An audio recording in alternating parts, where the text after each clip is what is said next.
Go.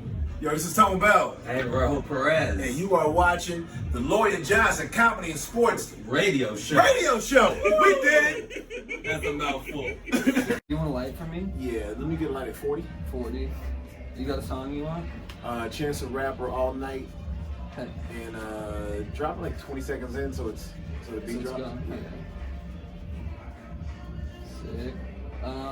Do you want a light from me? Yeah, 23. 23. You got a song? Could I do 100 MPH by Bad Bunny? Like 10 seconds in.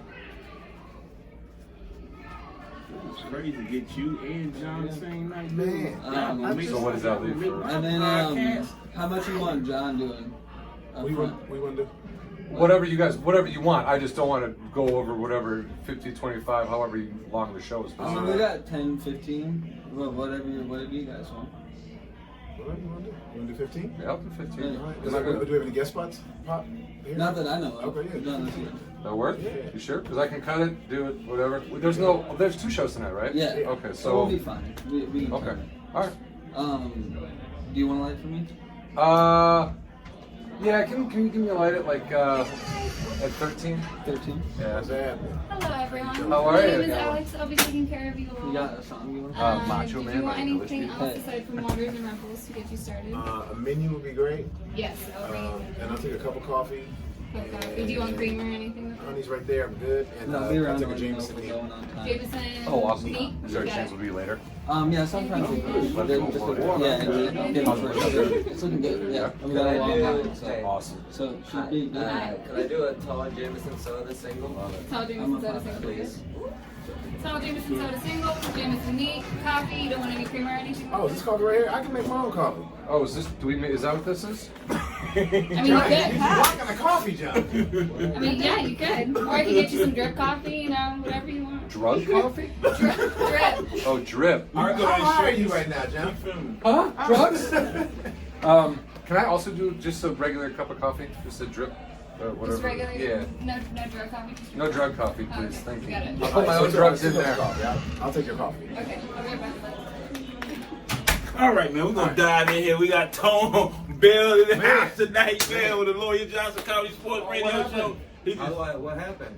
How you doing, man? Anyway, man, listen, man. How you doing, bro? I'm super stoked to get like 2 interviews in one night, man. Man. This is crazy. How you doing, though, bro? I'm doing all right, man. Just, you still in the shot. No. Get in the shot, bro. No, get in the show. This is what you look like. No, I'm centered. No, I'm not here right now. Don't worry about it. Man, good, man. Just been on the road. Just walk across the front. I've been good, man. Just like traveling. Been on the road heavy. Just left Denver last weekend. Did some shows in LA. Got out here this morning.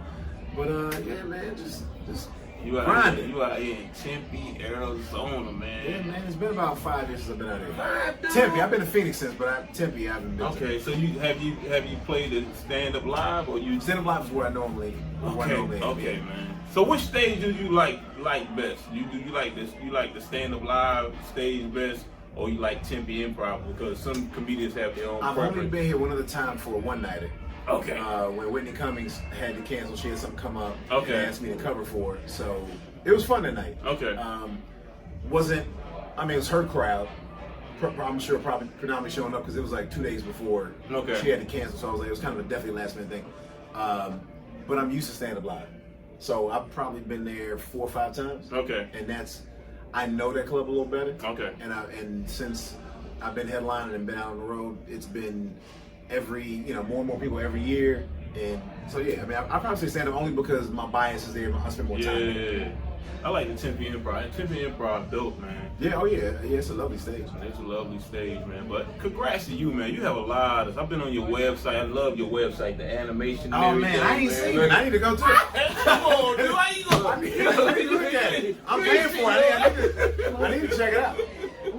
You haven't seen your Man, own. we've been interrupting this all. Come on, don't worry about it, dude. How you doing, man? Doing all right? Hey, man, how you doing, man? Pleasure to Appreciate it. All right, Bro. You haven't seen your own website? I know, man. Yo, it's hot, dude. Oh, It's hot and it's different from anything that's out there, man. Man, the thing I want to tell comedians that's watching this, man, if you're in the game, Tone Bell is huge now. He have a lot of stuff going on. But the thing I respect about his bio and even his Instagram page, if you need to get in contact with him, at least he have an email address up there where you can contact his manager. But I see some comedians that's in the game, they don't even have that. So how can you get in contact with him if you need an interview or to talk to him? So I suggest, listen, learn from this brother right here, man. You gotta be accessible. Yeah. You know what I mean? Like, you gotta be accessible at the same time. It's you know, there's a gatekeeper there, just so there's a privacy and, you know, some sort of a wall. Because if you answer every phone call, every email, I ain't got no time for myself. But yeah, I mean, man, I hit up fans all the time too. People hit me all the time and just like ask me questions and stuff, and I sit there and talk to people like, man, you just a real dude just chopping up with me. I'm like, man, if I got time and I'm just chilling, I hit you back. I got no problem with that. Plus, you know, that's what we tell stories. You know what I mean? That's what comedy is. So, like, you don't never know what's gonna come out of something. So you gotta have the experience. Yeah, I respect that though, cause I had got out your manager, but he's like, yo, the person I was going back and forth with them, like your schedule was super tight, but the blessings still came. You know what I'm saying? You can't stop the blessings. And like you, look at all of your blessings, man. You on TV shows, you writing, you traveling all around the country, man. You like a supermodel, you know what I'm saying? In your biopic at the Tippy Improv. This ain't like a texturizer. This is my hair. This Mike and Val made this hair. This real curls. So sky's the limit for you, man. Sky's the limit for you. I don't see limits. I'm just like, as long as we keep growing, we keep growing, man. It's like that's you know, keep it humbly cocky. So what's your next best move? What's your next big move though? I don't know, man. I mean, you know, it's like hopefully more movies, my own show, this next special. Hopefully we can try. Me and Ro trying to do a joint special, and then I'm gonna try to do my next hour. Yeah, I mean, it's like some aspirations. I don't like. There's you know, some people are like, I want that trophy. I want that accolade. I want that. I mean, I just want to have a career where I'm still having fun at it, man. Like, I like what I do, and that's to me that's the reward for it. Yeah. That's, I mean, I enjoy it. I mean, people ask me all the time, like, man, I was with Baron Vaughn. We were with Baron Vaughn last weekend in Denver at the High Plains Festival, and he was like, man, you finish a show and hop right back on the road. You never slow down. And now, how many weeks have we done this year? 20? At least 20? Probably since March we've been going pretty steady. Wow. And so it's like, you know, it's just like I was doing a movie at the same time, and then we meet up in a couple cities, and then after that shoot something else, and then, you know, so I'm still auditioning, still writing, it's like, man, but I'm addicted to it because it's like this therapy. That's the best part of it. So how long you been in the game now, man? Man, I'll be 12 in January. 12 years in the game, dude. You already up there, man. That's a blessing. 7.5, 8 for the acting side of it, but comedy, 12 years. Wow, dude, that's unbelievable. That's like, whew. And you doing it you're not doing it at a, you know what I'm saying, on a low level. You doing it at a level like this, dude. Like, you actually moving, like, with the, you know what I'm saying, comedy and acting and writing. And the thing I respect about you the most is that you keep your face in front of those cameras, man. Hey, man, as long as they let me, I'll be there. Yeah. So what kind of advice can you give younger comedians that's coming up in the game right now? Man, I get that question a lot, man. It's like it's hard because like you don't want to give advice because then you start to lean one way.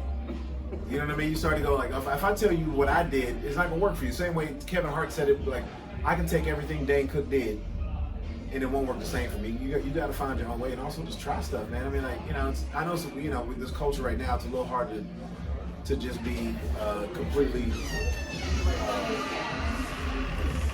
I don't know. It's hard to be completely kind of raw and just, you know, edgy. But I mean, you know when it's time. Hopefully, you know it's time, and try it and put your 10,000 hours in. And when you think you're tired, you can't get cash from the couch. You can't book a show from the couch. So, you know, you got to be out, and you don't miss some weddings and some baby showers and some graduations. You know, it depends on what you want the most. I mean, like, people that care about you, support you the most will understand later. So.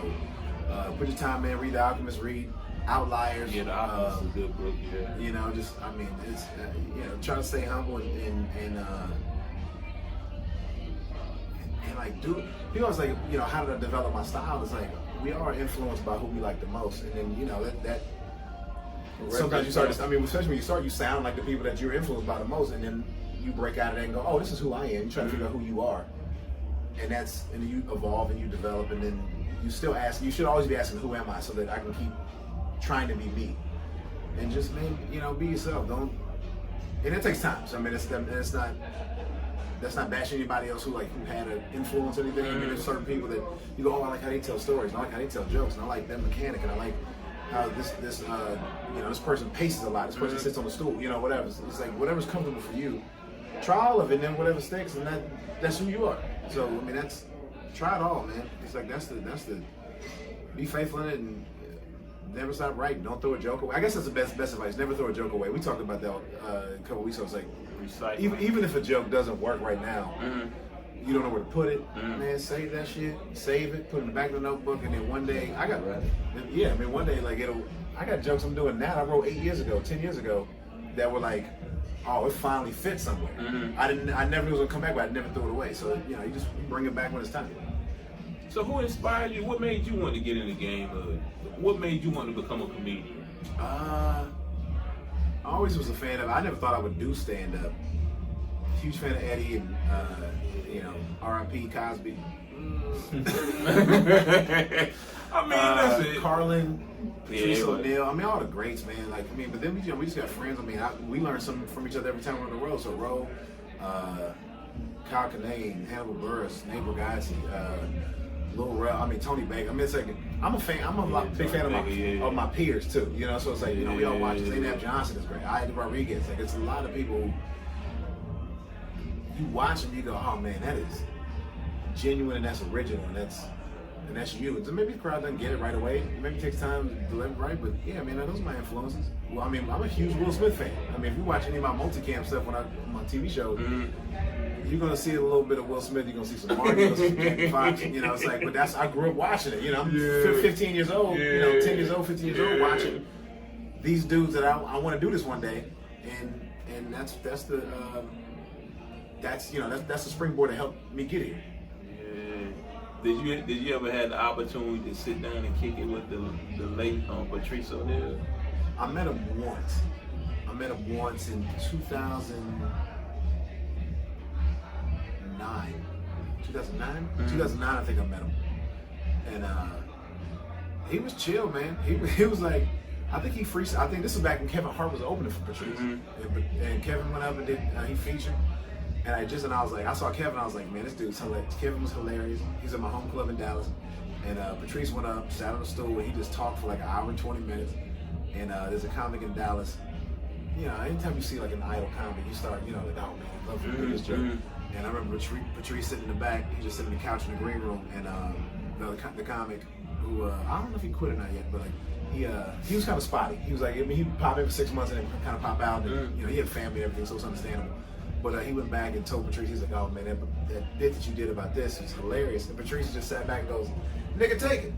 He goes, yeah, I thought about that shit when I was up there. I never said that shit again. Take it. You remember it right there. How you can have that shit? And it was like, he was so not worried about this one little piece of like, what he knew was going to be. This is before Elephant in the Room, of course. Oh yeah, Elephant in the Room. Classic, yeah. That is crazy. Yeah.